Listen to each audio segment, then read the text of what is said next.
যে কিনা এইরকমভাবে চিন্তা করতে পারে, হ্যাঁ, যে কিনা এইরকমভাবে চিন্তা করতে পারে, তার হাতে এখন বর্তমানের দেশটা দেন সে কত সুন্দর করে বুঝাইতেছে করে, তারপর আমরা বুঝি না। হ্যাঁ, দেন কথাটা শোনেন। কারা ছিল জানি? ব্রাজিল, জাপান আর ব্রাজিল ছিল। তো স্বাভাবিকভাবে স্টেডিয়াম দুই ভাগ হয়ে বসছে, জাপানের দর্শক সাপোর্টাররা একদিকে বসছে, ব্রাজিলের একদিকে বসছে। খেলা শেষ হয়ে যাওয়ার পরে যে জিনিসটা কেউ করেনি, জাপানিজরা সেই জিনিসটা করেছে। কি হয়েছে, তারা যেখানে ছিল তারা স্বাভাবিক এতক্ষণ ধরে খেলা দেখছে, খাওয়া দাওয়া সবকিছু হচ্ছে, জাপানিজ দর্শকরা যাবার সময় প্রত্যেকে বিন ব্যাগ করে, গ্রুপে গ্রুপে বিন ব্যাগ করে সব ময়লাটা সাথে করে গুছিয়ে তারা নিয়ে চলে গিয়েছে। এই ঘটনাটি এইবার আপনারা হয়তো দেখেছেন, কিন্তু এই ঘটনা আমি আগেও দেখেছি। তো উনি বলতে চাইতেছে যে জাপানিরা যে খেলা দেখতে হয় স্টেডিয়ামে, সবাই খেলা দেখানোর পরে জায়গা, কথা বুঝছেন, কিন্তু জাপানিরা যায় না। জাপানিরা ওরা যা যা ফেলে বা মানুষ যা যা ফেলে পুরা গ্যালারিরে ওরা পরিষ্কার করে, কথা বুঝছেন, এর নাম হলো জাপানি। তো হ্যাঁ, বুঝাইতে চাইতেছে, আরও ভিডিওতে দেখবেন, হ্যাঁ বুঝাইতে চাইতেছে তাগো তো চোখ আছে, আমগো চোখ আছে, তাগো নাক আছে, আমগো নাক আছে, তারাও খারাপ কিছু পাইলে শুনলে গন্ধ লাগে, আমগো তো নাক আছে, গন্ধ লাগে। তারা যে দৃশ্য বরাবরই প্রশংসিত হয়েছে পুরো বিশ্ব জুড়ে। আমি খালি বুঝাইতে চেষ্টা করতেছি এরকম মেধা যে মানুষটার আছে।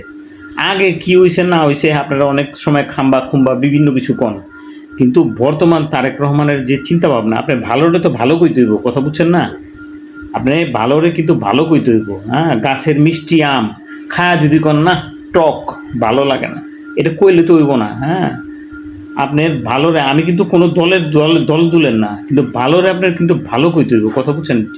এইরকম যার চিন্তা ভাবনা থাকে, তার হাতে যদি দেশটা থাকে, আর আমরা সবাই মিলা যদি তারে দেশ চালাইতে না দেই, আন্দোলন করি, অটো রিক্সাওয়ালার মানুষও আন্দোলন করে, দেশটা অচল করে হালাম, লক্ষ লক্ষ জনগণ মাঠে নামবে, 20 লক্ষ লোকই নামবে। তো জাপানিজ সরকার তো বলে দেয়নি তাদেরকে এই তোমাদেরকে এটা করতে হবে। ওখানে তো জাপানের পক্ষ থেকে কোনো সিটি কর্পোরেশনের কেউ ছিল না যে পরিষ্কার করতে হবে, তারা নিজেরাই করেছে। ওখানে তো কোনো তাদের মাথার উপর কোনো পুলিশ ছিল না, আইন ছিল না, কিছু ছিল না, নিজেদের সেন্স থেকে করেছে। এটা আমরা কেন পারবো না? চিন্তা করেন না, অটো রিক্সার মতো মানুষ এরা, দেন মাথার মধ্যে ওই গ্রামের যে টুপিটা ওইটাও আছে, মানে দানের কাম কুম থুইয়া আয়া পড়ছে, শুনছে কারোর মুখের থেকে যে অটো চালাইলে হাজার হাজার টাকা। অন আপনি গো ঢাকা শহরের কী অবস্থা হইব এটা আমি জানি না।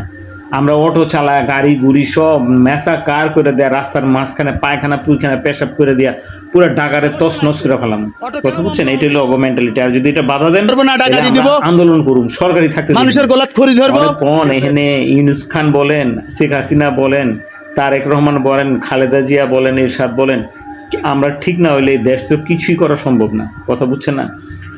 বিদেশের অন্যান্য দেশে আপনি এক শহর থেকে আরেক শহরে যা কাজ করবেন এটার পারমিশন লাগে, আর আপনি ফাটাস করে আয়া পড়বেন, আয়া ব্যান গাড়িতে কতটি আলু পটল লইয়া বুয়া যাবেন গা, রাস্তা কতটি, গুলিস্তানের যে মেন রাস্তা এ রাস্তা বন্ধ করে দিছে, ফুটপাথ পুরা বন্ধ, পুরা গাড়ি চলাচল বন্ধ।